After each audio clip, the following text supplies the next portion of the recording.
강혜신의 오늘의 미국. 정부 효율 보서를 이끌 테크업계 억만장자 일론 머스크가 유엔 주재 이란 대사를 만났다고 뉴욕타임스가 보도했습니다. 머스크는 트럼프 당선 이후 우크라이나 대통령과 전화통화도 했습니다. 트럼프 당선인을 가장 먼저 만난 외국 지도자는 아르헨티나의 하비에르 밀레이 대통령입니다. 밀레이 대통령은 트럼프 당선을 축하하면서 하늘의 세력이 우리 편이라는 게 증명됐다고 말했고 일론 머스크도 칭찬했습니다. 백신이 자폐증을 일으킨다는 근거 없는 음모 이론을 주장하는 로버트 F. 케네디 주니어가 보건복지부 장관에 지명됐습니다. 상원에서 인준받으면 의료나 공공건강에 대한 훈련을 받은 적이 없는 인물이 전국 보건연구소, 식품의약국과 질병통제국, 메디케어와 메디케이드를 총괄하게 됩니다. 공중보건업계의 반발이 심합니다. 트럼프 당선인의 지금까지의 약 20여 명의 장관 지명 가운데 3분의 1 정도는 무난하지만 나머지는 큰 무리라는 게 전반적인 평가입니다. 월스트리트저널 칼럼니스트는 연방수사국이 미성년자 성매매를 확인했지만 법무부가 기소하지 않은 맷 게이츠 법무장관 지명자와 백인 우월주의 사상을 문신으로 표현한 젊은 팍스 프로그램 진행자 피트 헤그세스 국방장관 지명은 도발 중의 도발이라고 지적했습니다. 트럼프의 며느리 라라 트럼프가 국무장관으로 지명된 마르코 루비오의 상원 의원직을 탐내고 있습니다. 트럼프 당선인의 인선은 그의 대통령직이 앞으로 4년 동안 어떻게 진행될지를 시사합니다. 이코노미스트는 경험이 없어도 충성심으로 기존 질서를 흔들려는 의지가 강한 인물을 뽑는 것이라고 했습니다. 특히 임기 1기 때의 법무장관, 국방장관으로부터 배신당했다는 믿음이 강해서 무슨 일이 있어도 배신하지 않을 충성파를 고른다는 해석입니다. 트럼프 당선인은 캠페인 과정에서 교육부를 폐지한다는 공약을 했습니다. 교육부가 폐지될 수 있는지, 폐지되면 교육부가 하던 일은 어떻게 되는지의 시나리오를 전해드립니다. 핵주먹 전 헤비급 챔피언인 마이크 타이슨 대 소셜 인플루언서가 된 박서 제이크 폴의 기이한 권투 경기가 오늘 가장 큰 관심사입니다. 넷플릭스에서 방영됩니다. 역시 새로운 추세입니다. 여러분 안녕하십니까? 오늘의 미국 강혜신입니다. 제가 오늘 신선하다고 느꼈던 뉴스가 있습니다. 뉴욕타임스만 보도를 했고 뉴욕타임스의 이 보도를 다른 매체가 아직까지는 크게 인용하지 않던데요. 저로서는 무척 신선하다고 느껴졌던 게 두 가지에서요. 첫 번째는 일론 머스크가 트럼프 이제 전 대통령이 다시 당선된 이후에 미국에서 민간인 가운데 가장 영향력이 많은 인물이구나 이런 것 하나가 있었고 또 하나 트럼프 시대에는 모든 일의 가능성이 다 열려 있을 수 있다. 우리가 늘 생각하고 말해오고 전문가들이 지적하던 것을 확인을 할 수 있는 그런 뉴스였기 때문에 저에게는 신선했습니다. 일론 머스크가 월요일에 유엔 주재 이란 대사를 만났답니다. 그런데 말하자면 이란과 미국이 그 긴장을 완화하기 위해서 그랬다는 건데 일론 머스크는 테크놀로지 업계의 억만장자지만 어떤 정부, 물론 지금 미국의 대통령은 항상 한 사람이기 때문에 지금까지는 바이든이 대통령이고 바이든은 지금 해외 순방 중입니다. 트럼프는 대통령 당선인인데 어쨌든 대통령 당선인과 연관된 누군가가 이 당선인이 대통령이었을 때 가장 원수로 삼은 이란, 그 이란의 유엔 대사와 접촉을 했다는 것은 너무나 새로운 뉴스인 겁니다. 그래서 뉴욕타임스가 보도를 하기는 이 내용이요, 누가 이랬다, 이름을 다 밝힐 수는 없지만 그 미팅을 알고 있는 그 이란의 관계자라고 얘기를 했고, 1시간 이상 만났는데 비밀 장소에서 만났고요. 일론 머스크가 이 미팅을 요청을 했답니다. 그래서 이제 이란 대사가 장소를 정했는데, 그 관계자들은 굉장히 긍정적이고 좋은 뉴스다 이렇게 얘기를 하고 있습니다. 말하자면 트럼프 행정부 아래서 워싱턴과 테헤란과의 지금 아주 최고조로 돼 있는 그 트럼프 때 시작된 고조죠. 그것의 그 분위기가 변화할 수도 있다. 이건 이제 긴장해서 평화 쪽으로 갈 수도 있다는 것을 시사하는 거죠. 그럼 트럼프 그 대통령 당시에 가장 그 해외에서 긴장적이었던 국가가 이란을 생각할 수밖에 없습니다.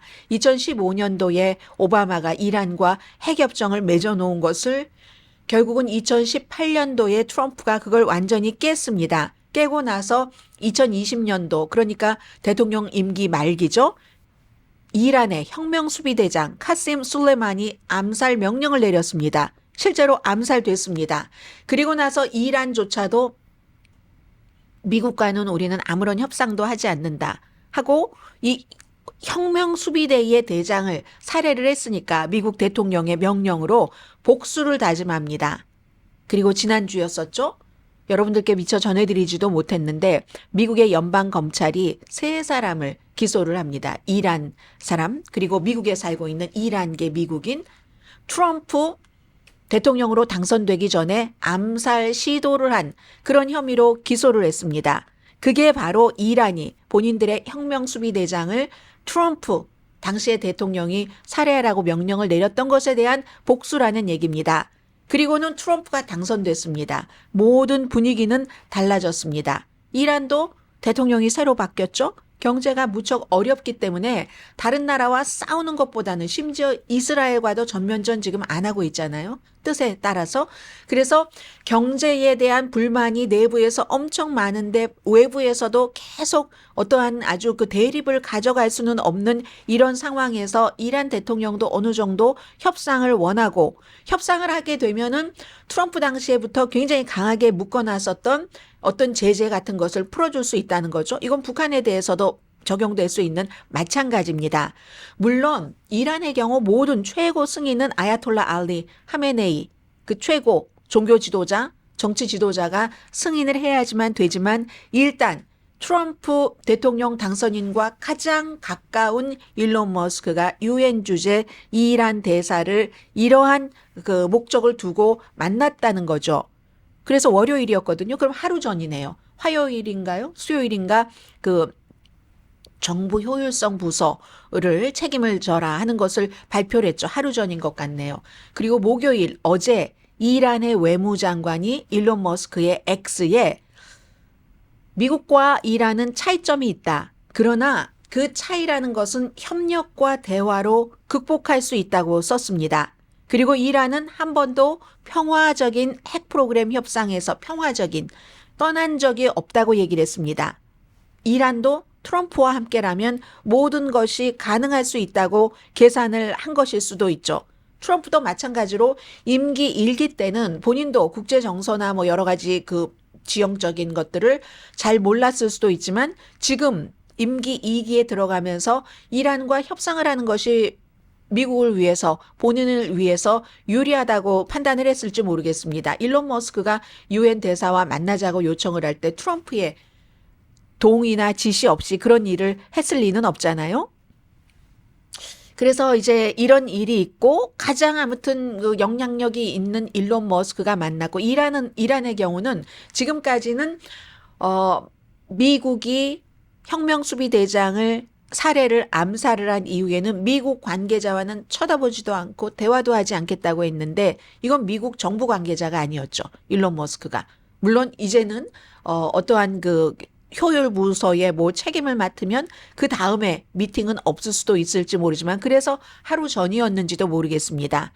아무튼 이렇게 돼서 일론 머스크는 이란과의 어떤 그 연결고리의 시작에 문을 텄고 그리고 또 얼마 전에는 우크라이나의 볼로디미르 젤렌스키와 트럼프 당선인이 전화 통화를 할 때도 전화하다가 머스크에게 바꿔줬다는 거죠. 그것도 사실은 전혀 이제 생뚱맞은 건 아니죠.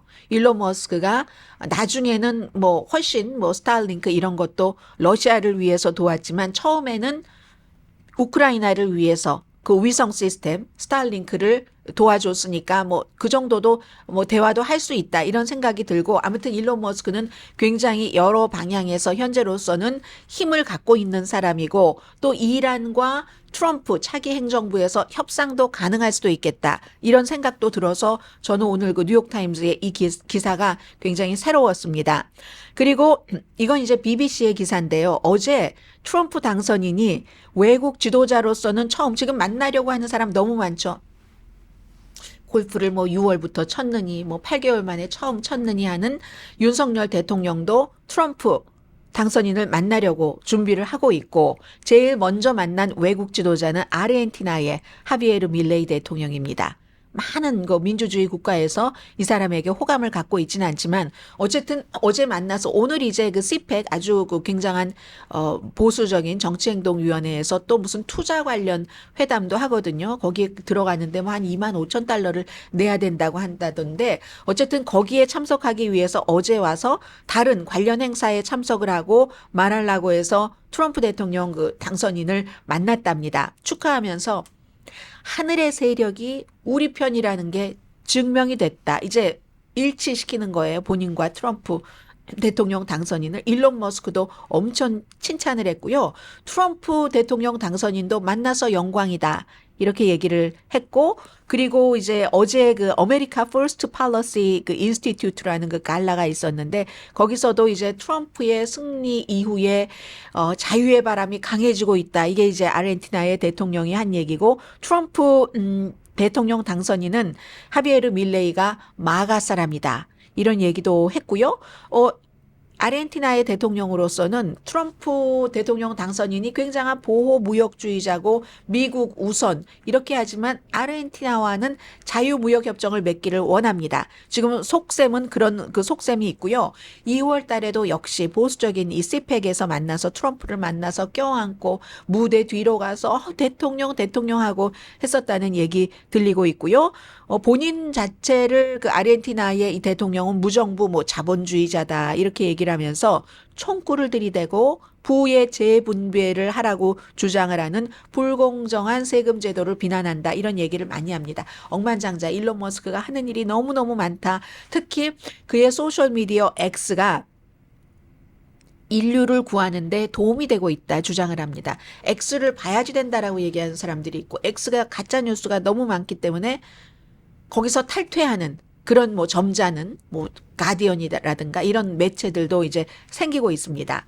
그리고 오늘 미국의 모든 매체의 공통적인 탑 뉴스는 어제 오후부터 보건복지부 장관 지명인데 보건복지부 장관 지명을 로버트 프란시스 케네디 주니어로 하는 것은 조금 놀라웠습니다. 왜냐하면 많은 사람들이 이 사람이 평소에 너무 많은 논란을 일으킨 인물이기 때문에 인준을 받기가 어려워서 상원 인준은 피하는 자리를 주지 않을까 했는데 과감하게 보건복지부 장관으로 던져버렸습니다. 그 보건복지부 장관인데 백신에 대한 음모 이론 많이 내놨고 물론 어제도 백신을 금지하지 않겠다 뭐 이런 얘기를 했는데 본인이 백신을 금지하는 그런 기구를 만들어서 사모아 같은 데서는 그런 활동으로 인해서 아이들이 많이 숨졌다고 하거든요. 백신이 꼭 코비드-19 백신만 있는 게 아니라 홍역 등 어렸을 때 맞아야지 되는 백신들이 있잖아요. 이 사람이 이제 보건복지부 장관에 지명이 됐는데 만약에 상원의 인준을 통과하거나 아니면 인준을 통과하기가 어려울 것 같아서 휴회를 일부러 마련을 해서 휴회 때에 대통령이 딱 그 임명을 해버린다면 의료나 공공건강에 대해서 뭐 전문가는커녕 훈련조차 받은 적이 없는 조봉받은 게 아니라 받은 적이 없는 환경법 전문가, 환경법 전문 변호사, 환경법에 관한 뭐 변호 활동도 거의 하지 않습니다. 그런 사람이 전국 보건연구소라든가 식품의약국, 질병통제국 그뿐만이 아니라 보건복지부에 이런 굵직한 그런 그 또 다른 계열이 한 13군데 부처가 있습니다. 그 모든 것을 총괄하고 한국 분들은 이게 이제 트럼프 그 대통령 당선인이 세금을 많이 확대를 하려고 하니까 그 세금 확대하면은 줄일 수 있는 돈이 뻔합니다. 어퍼러블 케어 액트라든가 메디케어, 메디케이드 이런 분야거든요. 그것 때문에 이제 이 보건복지부도 굉장히 중요한데 그런 모든 것들을 총괄을 하게 됩니다. 거의 2조 달러 정도 예산을 갖고 있고요. 이 2조 달러면은 일론 머스크가 미국 연방 예산에서 줄이겠다고 하는 딱 그만큼의 액수네요. 그리고 보건연구소가 질병 같은 것을 많이 그 연구를 하는 곳이고 해서 백신을 포함해서 또 새로운 약 같은 것도 식품의약국에서 자문단이 뭐 추천을 하고 뭐 승인을 하고 하는 그런 많은 일. 근데 이제 이 사람이 뭐 예를 들어서 뭐 A등급 괴짜다 이런 얘기는 듣는데 그건 이제 뭐 예를 들어 가공 그 식품의 위험성 같은 거 얘기하잖아요. 트럼프 그 당선인이 먹는 햄버거 저거 정말 독 중에 독이다. 특히 뭐 비행기 안에서 먹는 햄버거는 독 중에 독이야. 왜 저런 걸 먹지 않는데 저는 그 얘기 들을 때 약간 새 나갑니다만은 누가 햄버거 맛있어서 먹는 사람도 있지만 돈 없어서 가장 싸게 먹으려고 먹는 사람도 있는데 로버트 케네디 주니어처럼 태어날 때부터 너무너무 엄청난 갑부집에서 태어난 사람은 아유 저거 싸구려 저 몸에도 나쁜 걸 왜 먹지 하지만 먹을 수밖에 없어서 먹는 사람도 있다. 저는 그런 생각은 아무튼 들었어요. 그래서 이제 그런 위험성 그리고 정부가 그 날 우유를 너무 심하게 규제를 한다. 환각제도 너무 심하게 규제를 하고 이 사람은 본인이 이제 마약 중독 이런 것에 그 심하게 뭐 찌들어 있었고 했었던 사람이니까요. 마약 본인이 소지 같은 것으로도 많이 잡혔지만 한 번도 뭐 처벌받거나 그런 적은 없습니다. 사회봉사라든가 이런 것으로 다 풀려났죠. 미국의 많은 영향력 있고 돈 있는 그런 집안의 자녀들처럼. 그리고 이제 하이드록시클로로킨 규제도 너무 심하게 한다고 엄청 반대했던 사람인데 제일 중요한 것은 백신에 대해서 반대라는 겁니다. 더 약한 것부터 말씀드리자면 독감 백신이 그의 목소리가 굉장히 좀 거칠거칠하고 하잖아요. 본인의 목소리에 영향을 미치는 그런 그 뭐 희귀한 신경 장애랍니다. 뭐 경련성 발성 장애라는 질환의 원인일 수 있다. 독감 백신이 연구에 의해서 뒷받침되지 않은 사실입니다. 그리고 얼마 전에 책을 썼는데 이게 이제 코비드 19 때 엄청 음모론으로 퍼졌던 거죠. 리얼 그 안토니 파우치라고 해서 파우치와 빌 게이츠가 하이드록시클로로킨을 사람들에게 못 먹게 하고 기생충 복용을 못하게 함으로써 환자를 죽이려고 하는 백신을 퍼뜨리려는 백신 카르텔이다. 이렇게 책에서 엄청나게 주장을 했습니다. 백신이 자폐증을 일으킨다. 백신 반대론자가 아니라고 하면서 백신 반대 그룹인 Children's Health Defense 이렇게 이름을 보면은 어린이 건강 보호하는 기구 같지만 백신 반대하는 그런 기구에 본인이 그 헤드를 맡고 있습니다. 그래서 이제 이러한 그 백신에 대한 견해를 갖고 있는데 어린이들은 그 시기 때마다 맞아야지 되는 백신이 있고 이런 사람이 보건복지부 장관에 되면 어떻게 되는가 뭐 이런 생각들을 지금 많이 하면서 소비자 보호 단체 퍼블릭 시리즌이라든가 이런 데서는 명백하고 현존하는 국가 건강의 위험이다. 이 로버트 프란시스 케네디 주니어는 보건복지부 장관은커녕 보건복지부 건물에 들어가서도 안 될 사람이다. 그리고 굉장히 많은 보건 전문가와 의사들이 경고를 하고 있습니다. 뿐만 아니라 조금 약한 것으로 하면 불소, 우리가 먹는 물이요. 요즘 병물을 많이 먹고 그걸 또 다시 이제 우리가 정수기를 통해서 정수하는 물을 먹습니다만 불소를 우리 집으로 물이 들어올 때 식수에 불소가 다 들어가죠. 여러 가지를 제거하기 위해서 이 불소가 관절염, 골수암 또 IQ도 나쁘게 만들고 신경 발달 장애, 갑상선 질환 뭐 이런 것과 다 관련된 산업 폐기물이기 때문에 물에 불소 넣는 것 안 된다고 얘기를 하고 또 심지어 이 같은 불소가 아이들을 게이로 만든다 이런 주장들도 굉장히 많이 했고요. 과학적으로 증명되는 건 아닙니다.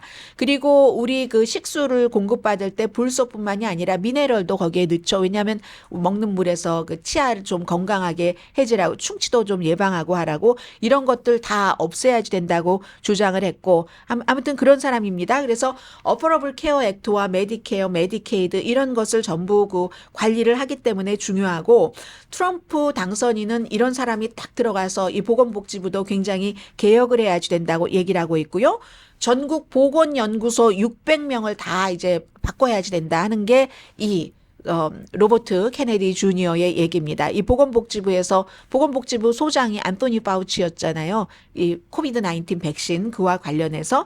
그런데 사실은 뿐만이 아니라 이제 제일 유명한 것은 무슨 여자 관계 문제 엄청 많았고요. 그리고 무슨 센트럴 파크에서 누군가가 앞에 가던 운전자가 애기 곰을 새끼 곰을 치어서 죽게 했는데 그걸 뭐 재밌겠다 싶어서 집에서 자전거를 가지고 와서 자전거에 치어서 새끼 곰이 숨진 것처럼 센트럴 파크에 이렇게 해놨다던가 아니면 뭐 어디서 뭐죠 그 고래가 숨졌다 그 해안에 밀려왔다 하는 것을 듣고는 가족들과 같이 밴을 타고 그 고래를 전기톱으로 목을 잘라서 자동차 지붕 위에 싣고 집으로 가고 뭐 이런 스토리들 기이한 스토리들이 많은 로버트 프란시스 케네디 주니어가 보건복지부 장관으로 지명됐다 하는 것이 이제 오늘 가장 큰 뉴스고요. 일론 머스크와 또 조지아주의 마조리 테일러 그린 그 의원은 축하합니다.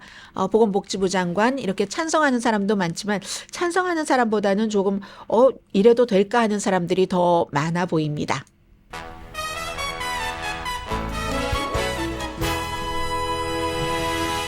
잠시 뒤에는 여러분들은 어떠세요? 저는 이제 오늘쯤 되니까 대강 이제 그림이 잡히거든요. 거의 한 우리가 잘 알고 있지 않은 그런 부서까지 한 20명 정도를 지명을 했습니다. 보니까 이렇구나. 이 사람은 누군가는 찬성하고 누군가는 반대하지만 그 자리에 있을 만한 사람인 것 같기도 하고 이런 사람들은 아닌 것 같기도 하고 그런데 왜 대통령 당선인은 그런 반발을 알면서도 이런 사람들을 지명을 했는가 이게 한 가지고 두 번째는 이런 사람들이 지명되고 그 자리에 있음으로써 트럼프 대통령 임기 2기의 미국은 어떤 모습이 될까 이 두 가지가 조금 그림이 잡히거든요. 잠시 뒤에 전해드립니다. 첫날 지명 참 좋았습니다. 여러분들께 말씀을 드렸어요. 제가 이 수지 월리스라는 분을 잘 알지는 못하지만 평소에 많이 알았던 그 취재 기자들이 이런 사람이야 하고 설명을 해줬을 때 많은 사람들이 다 참 잘된 인선이네 라고 얘기를 했었죠. 실용주의적인 보수적입니다. 물론 백악관의 비서실장 수지 월리스 트럼프 그 당선인의 충동을 누구보다도 잘 다스린다는 그리고 또 그 뒤에는 국가안보보좌관은 뭐 상원 인준은 필요 없습니다. 뭐 보수적이죠. 그린베레였던 그 마이크 월츠 전 그 플로리다주의 정치인이었고 마르코 루비오 국무장관 이 사람도 중국의 굉장히 그 강성이고요. 또 앨리스 스테파닉 유엔 대사도 뭐 찬성하는 사람도 있고 반대하는 사람도 있지만 어쨌든 트럼프 후보의 이런 것이구나. 이스라엘에 대해서 굉장히 그 친이스라엘적이고 또 리 젤딘 환경보호청장의 경우도 마찬가지로 환경 규제 같은 것을 철폐하겠다는 트럼프 그 당선인의 어떤 목표를 잘 이행해 줄 사람이다. 이렇게 해서 이런 사람들의 그 어떤 그 지명까지 나왔을 때는 서로 정책적인 이견 같은 것은 있을지 모르지만 뭐 예를 들어서 뭐 국무장관 마르코 루비오 국무장관 지명자 같은 경우는 집안이 쿠바에서 공산국가를 피해서 왔기 때문에 무조건 반공산주의입니다. 중국에 대해서 강경할 수밖에 없잖아요. 그런 것에 대해서 다른 의견을 가질 수는 있지만 제가 지금 앞서 말씀드린 뭐 수지 월리스라든가 마이크 월츠, 마르코 루비오, 앨리스 스테파닉, 리 젤딘 이런 모든 사람들은 트럼프 대통령 당선인보다도 먼저 정치를 시작했거나 정치계에서 수잔 월리스 같은 경우는 뭐 사람들 캠페인도 돕고 일을 했고 그런 경력을 거기서 먼저 쌓았고 그 뒤에 이제 완전히 그리고 다 막아죠. 다 그 트럼프 팬입니다. 골수 팬입니다. 그러니까 이제 뭐 이 정도는 누구나 다 인정할 수 있는 거예요. 그 다음부터 이제 그 많은 공화당에서조차도 어떤 사람은 불길한 지명이야. 그리고 어떤 사람들은 맞아 진즉에 뭐 임기 1기에도 저렇게 했어야지라고 하는 사람들도 있을 테고 어떤 사람은 이건 도대체 장관 지명을 하겠다는 거야 아니면 적을 애니미를 놀리겠다는 거야 이건 이제 패기 누난 같은 공화당인 월스트리트저널 칼럼니스트가 얘기를 합니다. 대표적인 세 사람이 핏 헤그세스 국방장관 지명자 팍스의 팍스 앤 프렌즈의 공동 진행자 맷 게이츠 법무장관 여기에 대해서는 좀 드릴 말씀이 있고요. 툴시 게버드 국가정보국장 민주당이었다가 마가가 된 그래서 이 패기 누난 칼럼니스트는 트럼프에 대한 저항은 지금 많이 이제 사라졌다는 거죠. 야 이렇게 저렇게 해도 결국은 되는구나. 뭐 여자가 유리천정을 깰 수는 없어도 대통령에 대해서 어쨌든 형사법 위반 34건의 혐의로 유죄 판결을 받은 사람이 대통령이 되는 유리천정은 깨구나. 이제 이렇게까지 되면서 그리고 일단 처음에 이제 대통령이 당선이 되고 하면은 지지하시는 분들이야 말할 것도 없이 그 나머지 사람들도 다 미국의 대통령이고 세계의 대통령이니까 잘 되기를 바라고 지켜봅니다. 지켜보는데 그 저항이 사라진다는 거죠. 그런 시점에는.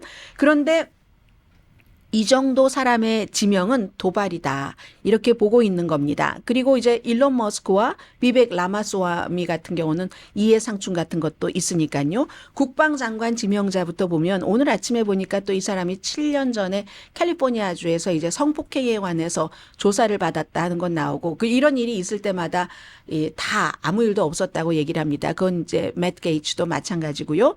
아이빌리그 출신이고 소령 출신이고 그 육군의 방위군에서 그런데 경험이 없잖아요. 여러 가지 큰 조직을 이끌어본 경험이 없고 국제적인 업적도 없는데 문신 보니까 팔뚝뿐만이 아니라 가슴에 문신들도 있는데 미국의 국방장관은 세계적인 지도자입니다. 이 사람이 만약에 북한이 핵미사일을 발사한다던가 하려고 한다던가 하면 대통령과 같이 시츄에이션 룸에 앉아서 대통령을 조언을 하고 상담을 해줘야지 되는 사람입니다. 그런데 지난 10년 동안 이 그 헤그세스 씨는 아침 텔레비전 그 진행자로서 그 문화 전사 어떤 그 문화적으로 그 진보적인 것을 방해하면서 이번에도 마찬가지로 국방부에서 뭐 합참의장 이런 사람들이 다 흑인이니까 된 거잖아. 평등성, 인종차별 이런 거 다 없애야지 돼라고 문화 전사처럼 하는 게 안 된다. 이게 이제 패기 누난 씨의 얘기인 겁니다. 제일 유명한 것은 도끼 던진 사건이죠. 그 박스 앤 프렌즈 생방송하다가 그 마칭 밴드, 군 마칭 밴드들이 있었는데 거기에 무슨 남성 스포츠 그런 스포츠가 있다면서 그거 시범 보인다고 도끼를 확 던졌는데 그 밴드원이 맞았습니다. 근데 지금 자세한 것은 서로 합의를 했기 때문에 얘기하지 않는데 합의를 했죠. 법정 밖 합의를 했고 그게 제일 유명한 거죠. 그리고는 이제 몬트레이 시의 호텔과 골프장에서의 그 성폭행 사건 기소는 안 했습니다. 기소라는 것은 꼭 이길 수 있다는 그런 확증이 있을 때 기소하는 것이 많습니다. 증인에 좀 문제가 있다던가 이것을 확실하게 100% 이기지 않겠다 하면 기소 잘 안 하죠. 아무튼 샌프란시스코 크로니클의 보도고 세계적으로 많은 매체가 지금 보도를 하고 있습니다. 더군다나 제일 중요한 것은 국방장관인데 신세대 젊은 사람들 좋아요. 근데 44살밖에 안 됐잖아요. 근데 이 국방장관으로서는 그 44살 정도면 세계의 군인과 민간인 290만 명과 엄청나게 많은 그런 돈을 갖고 있고 뭐 거의 9천억 달러 정도 이를 다뤄야지 되고 하면은 어느 정도 연륜이 있어서 정말 이판사판 공중전까지 다 겪은 사람이려야지 결정적인 순간에 판단력이 나오는데 나이가 너무 어리다 이런 것들이 있고요. 맷 게이츠도 42살인가 그렇잖아요. 법무장관 지명자. 법무장관은 사실 법에 충실해야지 되는데 심지어 지금 메릭 갈란드 법무장관이 대통령과 대통령의 아들에 대해서도 너무 충실하다가 결국은 먹혀버렸다. 이 반대파에 이런 얘기들도 많이 나오고 있는데 법무장관이 법에 충실해야지 되는데 끊임없이 수사 대상이 된 겁니다. 물론 본인은 국방장관 지명자와 마찬가지로 성문제에 관한 범죄 혐의에 대해서 나는 돈을 주고 성관계를 한 적이 없다라고 주장을 합니다. 그리고 17살이 관련이 된 거예요. 미성년자.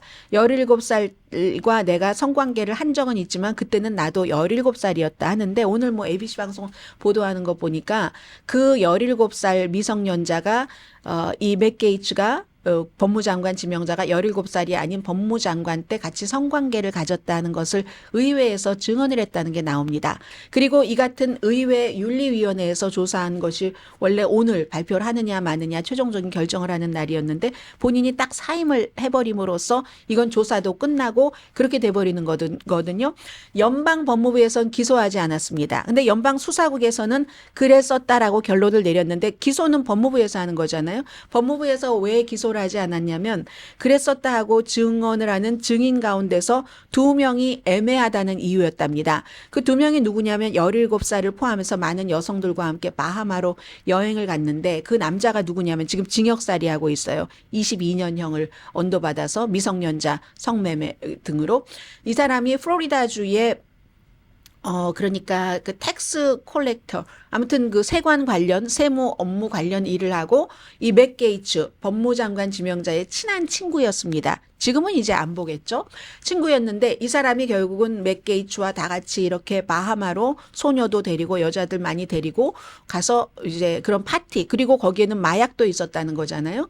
그런데 이제 그런 것을 하면서 이 남자는 나는 미성년자와 돈 주고 성관계를 가졌다. 그리고 다른 남자들에게도 성관계를 갖게 했다. 미성년자에. 이렇게 유죄를 인정을 하고 22년 징역형을 받아서 지금 복역하고 있고 맷 게이츠는 나는 17살과 성관계는 했지만 그건 나도 17살 때였고 나는 돈 주고 17살과 성관계를 한 적이 없다. 지금 이렇게 얘기하는 상황에 완전히 100% 이길 수가 없다. 왜냐하면 이 증인 자체가 지금 감옥에 갇혀 있는 무슨 그린 모드인데요.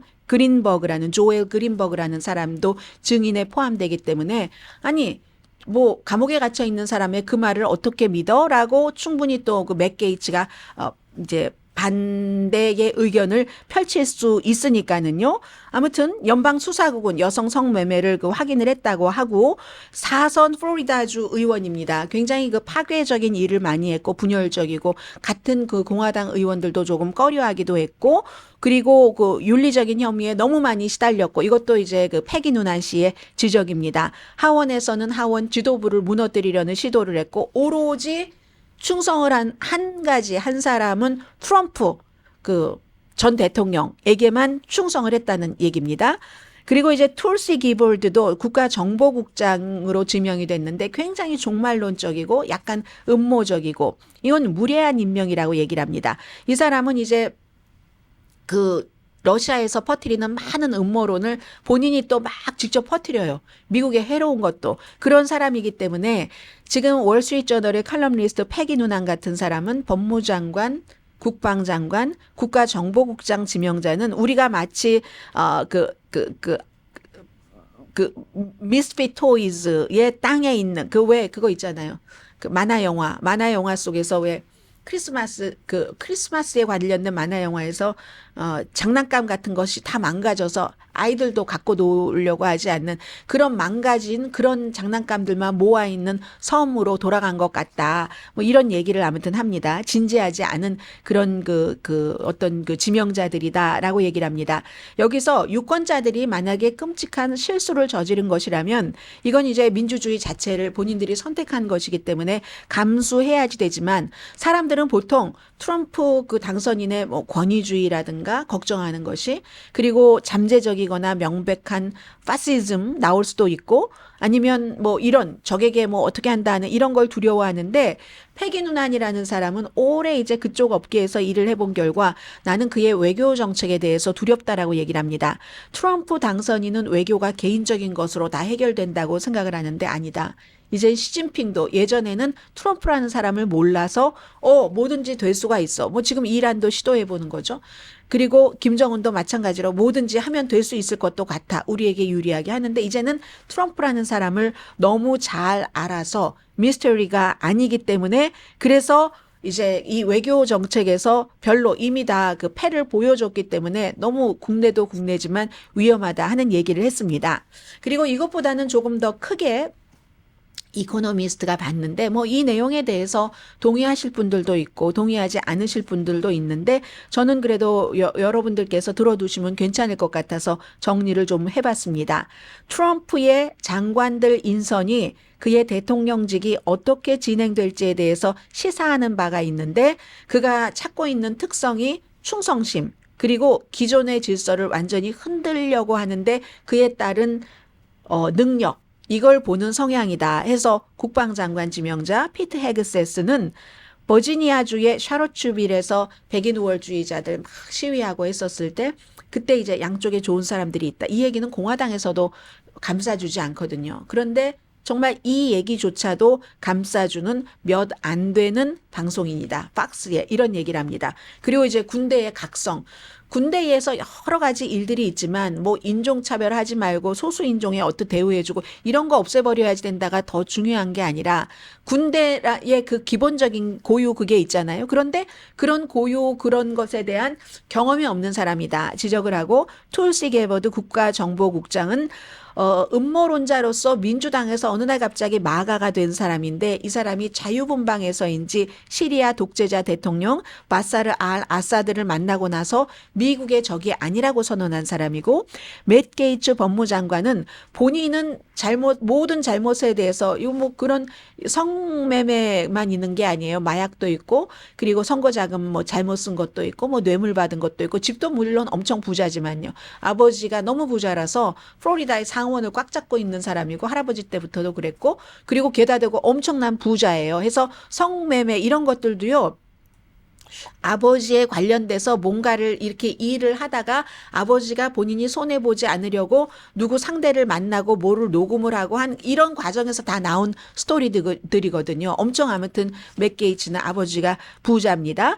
본인의 잘못에 대해서는 다 부인을 하고 하지만 극도로 트럼프 그 전 대통령에게만 충성스러운 사람 해서 트럼프와 본인을 괴롭히는 연방수사국 같은데도 굴복하지 않으면 자금을 박탈하거나 완전히 없애버려야 된다라고 주장하는 사람이라고 얘기를 하는데 이런 걸 쭉 보면 트럼프 지금 당선인이 전에 본인이 일기에 개인적으로 배신당했다고 생각하는 그런 사람들을 그런 부서장의 사람들을 지금은 절대로 무슨 일이 있어도 배신하지 않을 거야 하는 사람을 놓는다는 겁니다. 여러분들 기억나세요? 법무장관 제프 세션스 엘라바마주의 연방 상원의원이었죠. 이 사람이 다른 사람들이 다 트럼프라는 후보를 경멸할 때 제일 먼저 지지를 했기 때문에 법무장관 자리를 뒀습니다. 그런데 트럼프와 러시아와의 여러 가지 관계를 수사해라 하는 데서 본인이 빠져버렸어요. 트럼프 이 전 대통령은 딱 아니다라고 얘기를 해주길 바랬는데 왜냐하면 제프 세션스가 본인도 러시아 관계자들을 만난 겁니다. 인수 과정에서. 그러니까 나는 깨끗이 한다고 빠져버렸죠. 그걸 이제 배신이라고 생각을 하죠. 그리고 국방장관과 당시에 뭐 제임스 마티스 같은 사람 그리고 여러 정보국의 관리들이 트럼프가 이렇게 하자 하면 그 아이디어를 비난했다는 겁니다. 예를 들어 합참의장은 군인들에게 막 시위하면 군대를 배치하고 다리 좀 쏘면 어때? 총으로 좀 다리 좀 쏘고 해서 이거를 시위를 진압하지. 그걸 말도 안 되는 아이디어라고 하는 이걸 트럼프 당선인은 배신이라고 생각을 한다는 겁니다. 그래서 국방장관, 법무장관, 국가정보국장에 절대로 배신하지 않을 것 같은 사람을 놨다는 거죠. 심지어 지금 연방수사국의 그 신원조에 체크도 안 했다는 얘기가 있어요. 이번에는 내가 반대하는 사람은 안 쓴다. 그리고 위장해서 신보수주의라고 하는 사람도 안 쓴다. 해서 선택이 기괴하기 때문에 다수당인 공화당에서 인준을 못 받을 수도 있는데 4명만 안 해주면 못 받습니다. 그런데 3명을 다 공화당 대통령 당선자가 가지고 온 사람을 인준을 안 해준다는 것도 그 특이한 도전이잖아요. 그러니까 어떤 사람들은 또 이런 얘기도 합니다. 제일 심각한 게 법무장관 지명자니까 법무장관 지명자 이렇게 화끈하게 해놓고 뒤로 싹 밀리고 또 맥 게이츠 같은 경우도 본인이 뭐 플로리다 주지사 하고 싶어 하는 그런 마음도 있다고 하거든요. 지금 론 디산티스가 임기 제한 때문에 더 이상 못 하니까 본인이 뭐 아버지도 다 그곳에서 뭐 정치적으로 또 경제적으로 그 터전을 잡고 있는 사람이니까 그렇게 해서 싹 그쪽으로 빼고 그리고는 그렇게 굉장한 사람이 있다가 조금 덜한 사람이 나오니까 괜찮아 할 수도 있고 아니면 휴회 중에 그냥 법무장관으로 해버릴 수도 있고 개인적으로 배신당하지 않았다고 느끼는 배신당했다고 느끼는 데는 그렇게 처리라고 개인적으로 배신까지는 안 당했어 하는 부서가 국무장관 마이크 폼페오 배신 안 했잖아요. 트럼프가 나가니까 본인은 예비선거에 나가지도 않았잖아요. 그런 마르코 루비오 마르코 루비오 같은 경우는 동맹국에는 좋은 선택일 수도 있다고 이코노미스트는 얘기를 합니다. 나토 탈퇴를 어렵게 하는 법안을 만들었어요. 이건 트럼프와 반대적인 거잖아요. 그리고 우크라이나 지원 안에는 최근에 반대를 했지만 전쟁은 끝내야지 된다고 하고 반대하는 이유가 국경이 우선이다. 거기다가만 자꾸 지원하면 어떡하느냐. 이런 이유에서 그랬거든요. 그리고 이제 다른 외교정책 그 지명자들도 마찬가지로 마이크 월츠도 이 사람도 중국에 대해서 강성이고 또 뭐 앨리스 스테파닉 유엔 대사 같은 사람도 마찬가지고 그래서 배신 당했다고 생각하는 부서에는 그 사람이 허점이 누가 봐도 있는 그런 사람이라도 나를 배신하지 않는 것을 충성심을 최우선으로 놓기 때문에 그렇게 놓고 나머지는 좀 이제 본인과 의견이 달라도 지명을 한다는 얘기입니다. 괴상한 지명도 있다고 얘기를 하는데 비벡 라마스와미와 일론 머스크의 정부 효율성 부서 낭비와 관료를 줄인다는 그 목표 자체는 가치가 있다고 지적을 했습니다. 그런데 그 부서 자체도 암호화폐 본인이 좋아하는 암호화폐 이름을 따서 그 더치라고 그런 뭐 농 자체로 시작이 됐다는 그런 얘기예요. 그래서 연방 지출을 2조 달러나 삭감을 한다고 하면 이건요. 트럼프 당선자가 공약한 게 있습니다.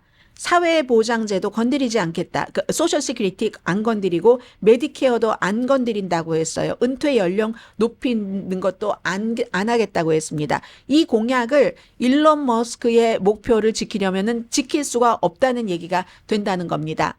어쨌든 첫 번째 임기 때와는 굉장히 다른데 첫 번째 임기 때는 마이크 펜스 부통령이 공화당의 기존에 그 로널드 레이건 스타일의 그런 그 힘을 지키려고 애를 썼고 마가와 서로 싸워서 어떤 때는 마가가 이기고 어떤 때는 레이건 지키려는 작은 정부 강한 이 국제주의, 고립주의가 아니라 자유무역, 지금은 아니잖아요. 그런 것을 비웃는 마가와 싸워서 경쟁력이 있었는데 지금은 그런 그 그룹은 하나도 없이 전부 마가로만 채워지는 거. 아주 참된 신자다 이렇게 표현을 했습니다. 그렇기 때문에 이제 이 트럼프 시대의 임기 2기는 이거는 선거 전에 다 예상을 했었던 것이고 그게 좀 속도감 빨리 진행이 되고 있다 말씀드립니다.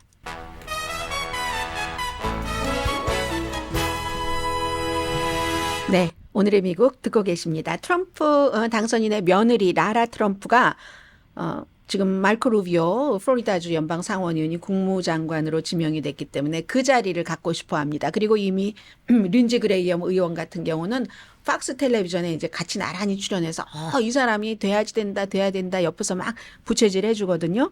나는 능력이 있고 하고 싶다. 라라 트럼프의 얘기입니다. 지금 이미 당선인이 본인의 며느리를 공화당의 전국위원회의 공동의장으로 지명을 해서 일하고 있죠. 난 봉사하고 싶다 이렇게 얘기를 했고요. 둘째 아들 그 에릭 트럼프의 와이프입니다. 나의 고향이다 플로리다가. 네, 3년 고향이었습니다.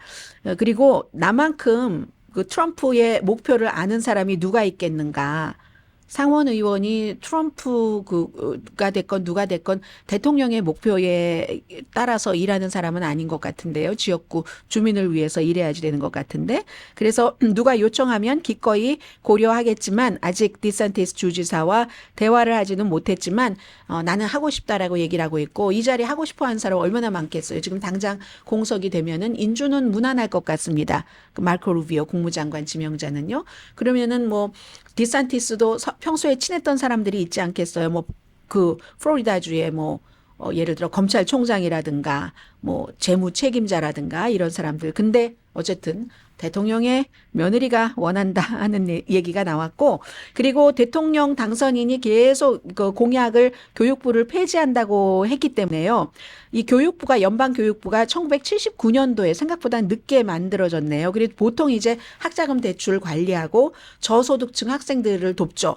아니면은 일반적인 교육 같은 것은 다 주정부, 로컬 정부, 뭐 그 어떤 카운티 정부에서 맡아서 하니까. 그리고 이 교육부에서 정말로 중요한 부적절한 인종차별, 어떤 정치적인 차별 이런 것들이 있다 싶으면 뭐 어떠한 것을 정리를 하거나 법무부에서 그것도 많이 하겠죠. 그런데 지금 교육부가 지금 예를 들어 노예제에 대한 어떤 것이라든가 아무튼 이 마가에서 생각하는 사회적인 이런 것에 마음에 들지 않는다는 그런 얘기를 하는 겁니다. 근데 교육부가 폐지되려면 의회의 승인이 필요하거든요. 그것도 상원의원 100명 가운데서 60명 이상이 필요하는데 그게 될지 안 될지 알 수가 없고 그리고 또 교육부가 만약에 폐지되면 어떻게 하나요? 돈 같은 것은 재무부가 하면 된다고 얘기를 합니다. 그리고 교육부가 교육에서의 어떠한 차별 같은 거 이런 거 하면 그건 다 그럼 법무부로 다 넘기면은 되지. 이렇게 얘기를 하고 있거든요. 그래서 교육부가 과연 폐지될 수 있는지 없는지 공약을 했는데 그리고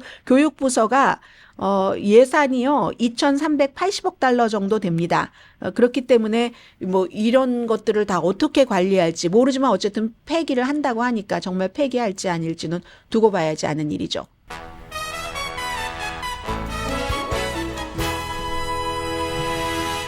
오늘 저녁이던데요. 뭐 현장에는 한 7만 명이 간다고 하고 그 핵주먹 마이크 타이슨과 요즘은 뭐 인플루언서로 더 유명한 뭐 박서이기도 하죠. 실제로 제이크 폴 이 대결 실제로 그 대결이거든요. 장갑은 조금 더 크고 뭐 여러 가지 또 3분이 아니라 2분 뭐 몇십 초로 한다고 하던가요. 이런 건 있지만 나이 차이가 엄청 많네요. 뭐 31살 정도 나이 차이가 나고 하는데 이 두 사람의 대결을 이걸 쇼로 봐야지 되는가? 정말 대결로 봐야지 되는가? 이 넷플릭스에서 그 스트리밍을 한다고 하는데 뭐 새로운 이런 시대에 새로운 뭐 80년대의 마이크 타이슨이 어떻게 될 것인가?